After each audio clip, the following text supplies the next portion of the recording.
I'm with Erik Bernard Johnsen from the US, and it's the 60th anniversary of the assassination of John F. Kennedy. Now, Erik, tell us, who was your father and how does he relate to the assassination story? My father was Richard Edwin Johnsen. He was in the U.S. Secret Service from 1959 until 1981. He joined when he was 25. He was first assigned to the Eisenhower grandchildren. When JFK was elected, he was down, I believe, in Hyannisport in November of 1960 when there was all the feeling of the tension within the family, whether he'd be elected or not.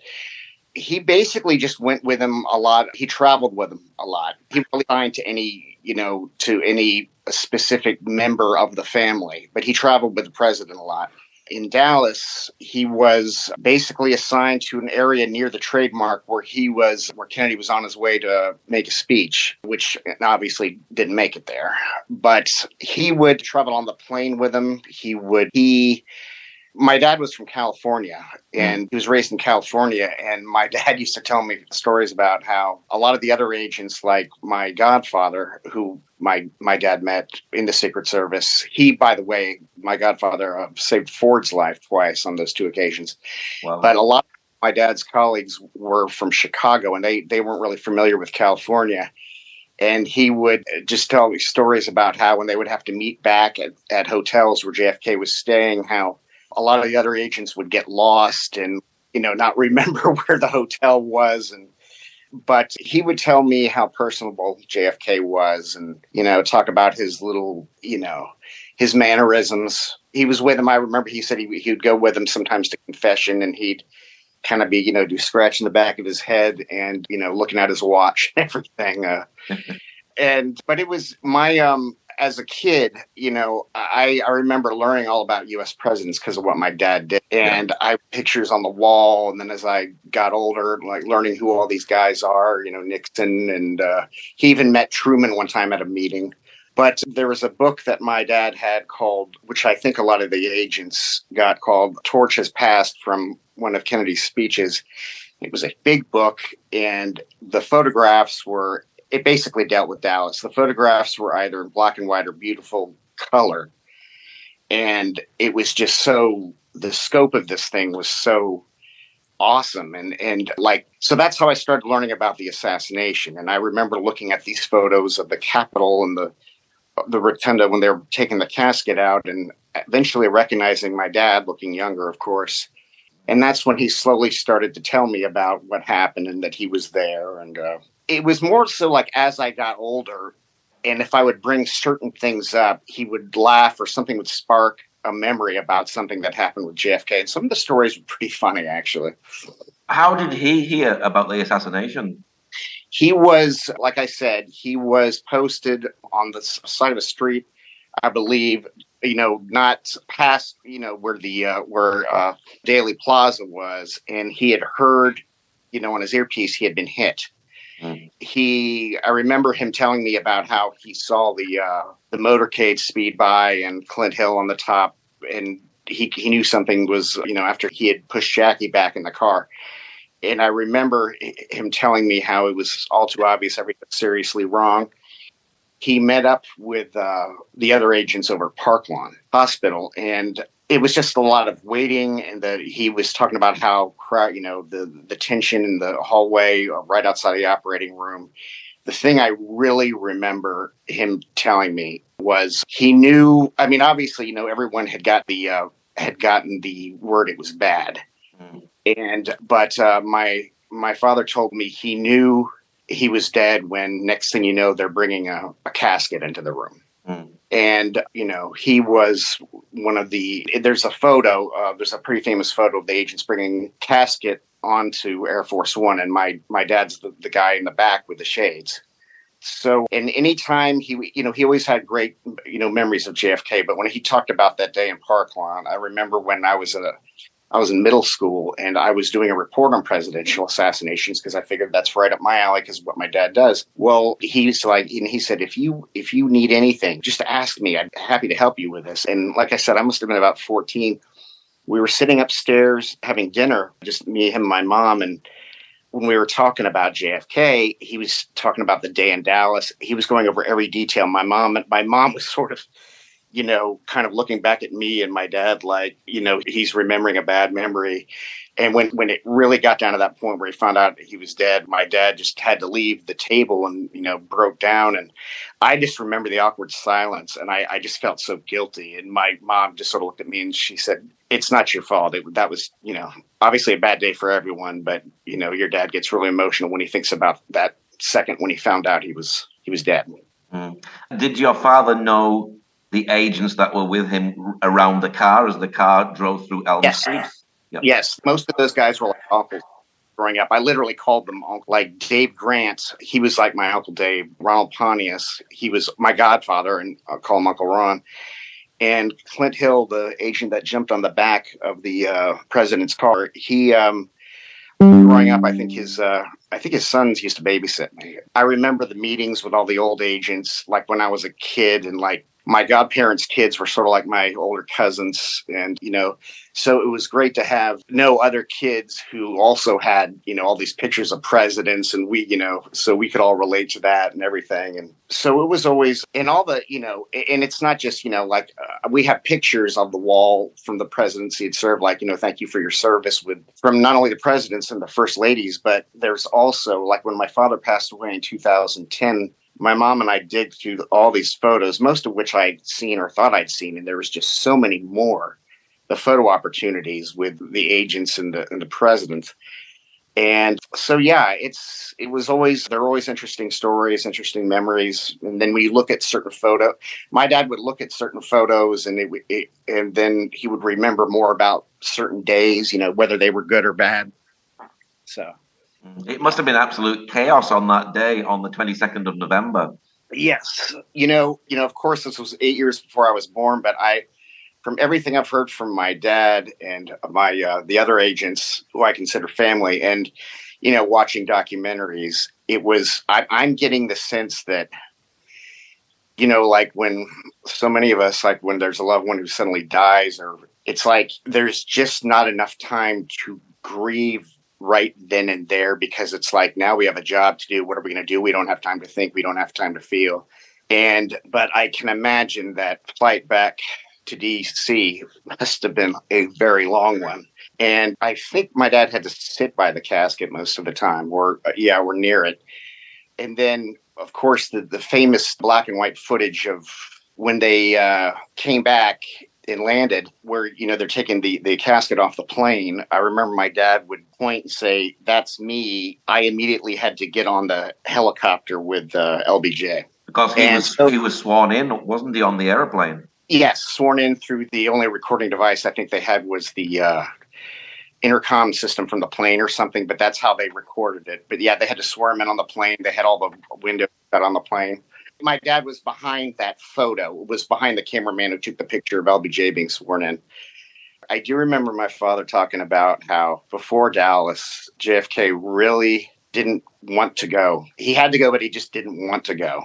Mm. It wasn't for any, I don't know, it wasn't like any premonition or anything, but it was just like such a busy time and everything. And it was just kind of like, I really don't want to go to Dallas, My dad also told me my grandmother, she was Norwegian, and she had kept all the Life magazines and stuff from 1963. And everyone, my aunts and uncles, said that on the day that it happened, there was some rumor that also a agent was hit too. And my grandmother on my dad's side was pretty strong-willed, and she said, like, "I'm going to call the White House and find out whether that's my boy that got hit." And my aunt was like, you can't do that. And she's like, "Watch me." There's always been interesting stories. Were the Secret Service blamed for this? They must have felt a sense of, well, we didn't protect the president well enough. Did they feel guilty afterwards? Well, of course they felt guilt. The thing that people have to remember is, Kennedy wanted to look accessible when they were down there, but he also knew that his agents had to be careful. And Clint Hill, he knew that there could be danger. Yeah, we'd get nervous whenever he would see too many people in the windows from the follow-up car, and then he would try to get close. And he always said that when they were about to turn on Elm, Clint had gone up to the back of the car, and then Kennedy kind of discreetly looked at him like, not right now. And when Clint went back, he figures, well, as soon as we make this turn and get under this bridge, we're going to go to highway speed anyway. So I can't speak for anybody about what they're thinking, but I would imagine there must have been some sense of what are the odds? Let's get this over with. And, also respecting the president's wishes. But yes, a feeling of guilt. Yeah, they all felt. Did your father attend the funeral of JFK? Yes. That must have been a very, very sad and solemn time. Very much so, yes. So what sort of stories did he pass on to you about JFK, about his life and who he was? He told me a lot about, he got to know the family. When I say got to know the family, it's like, he remembers, like, whenever there'd be a story about with Arnold Schwarzenegger or Maria Shriver, he would tell me stories about how when Maria was a kid and the kids and Caroline and John and what they like to play and everything. And, and it's funny, the film, the 1983 TV movie Kennedy, where Martin Sheen plays Kennedy, there's a scene where he's trying to take time out to play with his son. He's playing with John, and they're playing hide and seek, and Kennedy's hiding under a table in the Oval Office. And I guess Jackie was like, okay, where's your father? And then she kind of whispers, I think he's over there. And I guess they kind of surprised him. He took him by surprise too much, and he hit his head on the table. And the next scene, you see him in a staff meeting or whatever, and he's got a bandage on his head. And my dad said, I actually do that. He said that did happen. Yeah. And he said that he was really embarrassed by that because we saw him 1 minute. Next thing you know, he's got this bandage on his head. He was like, yeah, I was playing with my kid and he scared me. Anyway, he was kind of embarrassed about it. But a really funny story. One of the most fun. I remember when I was watching one of my favorite movies. My dad and I were huge movie buffs, him being from California and everything. And one of my favorite movies is the 1962 version of Mutiny on the Bounty with Marlon Brando and Trevor Howard. And, this movie was released, 1962. And Brando was about, 10 years older than my dad. My dad, he had always admired him. And something about when I was watching that movie and seeing him at that age, my dad, one day, he just started laughing. And I was like, what? He said, you want to hear a funny story? And he told me about how when JFK was he was staying at some hotel in Los Angeles. And there was some kind of big event going downstairs. And there was celebrities and everything. It was my father and another agent, guarded outside Kennedy's hotel. And, he was asleep. And my dad said that Marlon Brando came up with, I believe, I'm not sure. I believe he said it was Gene Kelly. And he said that Marlon Brando was pretty drunk. And Gene Kelly, not so much. But he was like, I guess they were trying to leave, and Brando saw the agent, so he's figured out, Kennedy. So he says, I want to meet the president and everything, and he was like, no, Marlon, let's go. And my dad, even though he admired him, he said he and the agent were trying not to laugh because he was just like, no, tell him it's me. And he said, my dad was saying that Gene Kelly was like, he was getting really embarrassed by Marlon's behavior. And he was like, and he remembered him saying, you do know that if you don't get up and sit down, these guys can legally shoot us or something like that. and he kept apologizing to the agents, and he was dragging Marlon Brando outside. Yeah.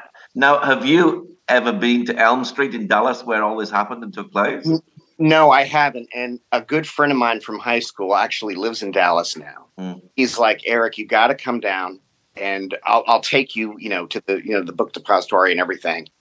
And I've just been meaning to. I mean, I've been to Texas before and a couple of places, but I've never got to go to Dallas yet. But, on my bucket list. Yeah.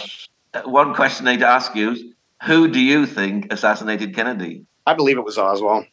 Yeah. I do, believe that there were others that were, when I say in, that, not without going into it too much, were could have maybe helped him or knew about it, or I'm not ruling that possibility out. But, with all the conspiracy theorists and there are so many things that a lot of people don't realize about some of these, like, for instance, with the film JFK, what a lot of people don't realize is that the interior of the president's car, the back seat is actually kind of changed a little bit. So where he was sitting or the inches or whatever, or in the pos, that was altered a little bit.